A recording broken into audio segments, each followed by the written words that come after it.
Assalamualaikum warahmatullahi wabarakatuh. Kami dari kelompok 1 akan sedikit menjelaskan tentang moderasi beragama. Sebelumnya, izinkan kami memperkenalkan diri terlebih dahulu.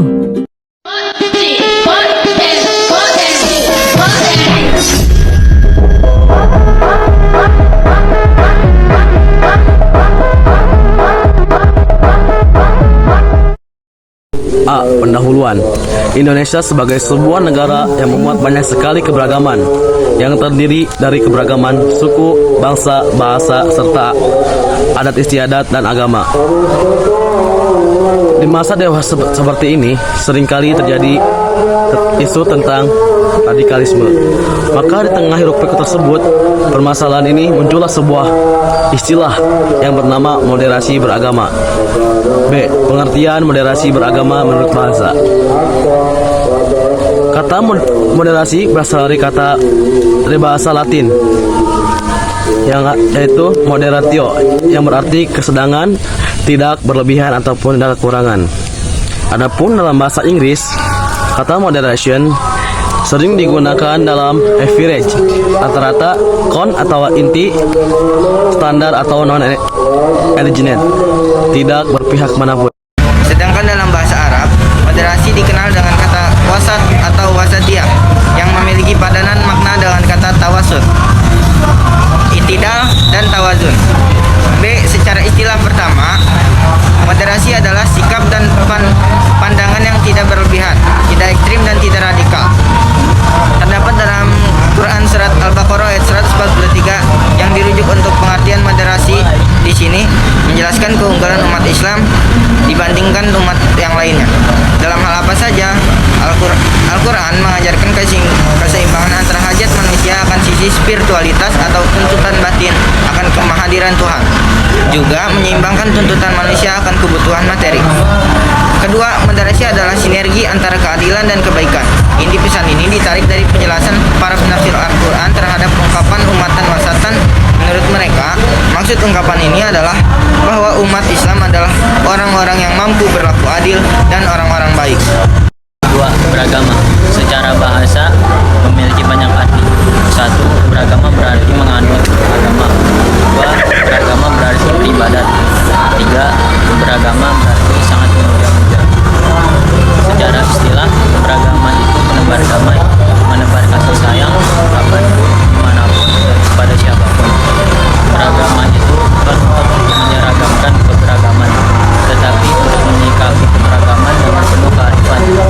Agama hadir di tengah-tengah kita agar harkat, derajat, dan martabat kemanusiaan kita senantiasa terjamin dan terlindungi. Oleh karenanya, jangan gunakan agama sebagai alat untuk menegasi dan saling merendahkan dan meniadakan satu dengan yang lain. Oleh karenanya, mari senantiasa menebarkan kedamaian dengan siapapun, dimanapun, dan kapanpun. Beragama itu menjaga hati, menjaga perilaku diri, menjaga seisi negeri, dan menjaga jagat raya ini. Jadi, moderasi beragama adalah cara pandang kita dalam memahami dan mengamalkan ajaran agama dengan tidak ekstrim, baik ekstrim kanan maupun ekstrim kiri, ekstremisme, radikalisme, ujaran kebencian, hingga retaknya hubungan antar umat beragama merupakan problem yang dihadapi oleh bangsa Indonesia saat ini. Tolak ukur moderasi beragama kemajemukan di Indonesia tidak bisa hanya disikapi dengan prinsip keadilan, melainkan juga prinsip kebaikan. Keadilan adalah keseimbangan dan ketidakberpihakan dalam menata kehidupan dengan asas hukum dan pastian di dalamnya.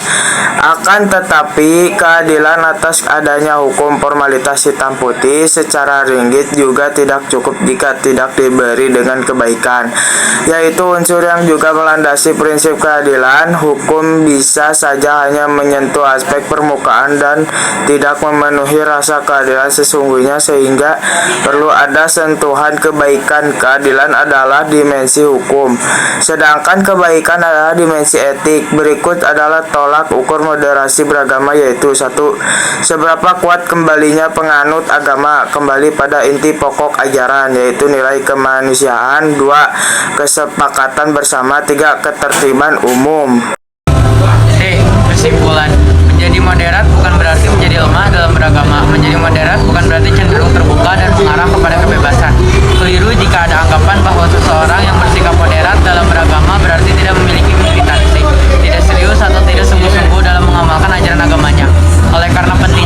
keberagaman yang moderat bagi kita umat beragama serta menyebarluaskan gerakan ini. Jangan biarkan Indonesia menjadi bumi yang penuh dengan permusuhan, kebencian dan pertikaian. Kerukunan baik dalam umat beragama maupun antar umat beragama adalah modal dasar bangsa ini menjadi kondusif dan maju. Sekian dari kelompok kami, semoga dapat difahami. Wassalamualaikum warahmatullahi wabarakatuh.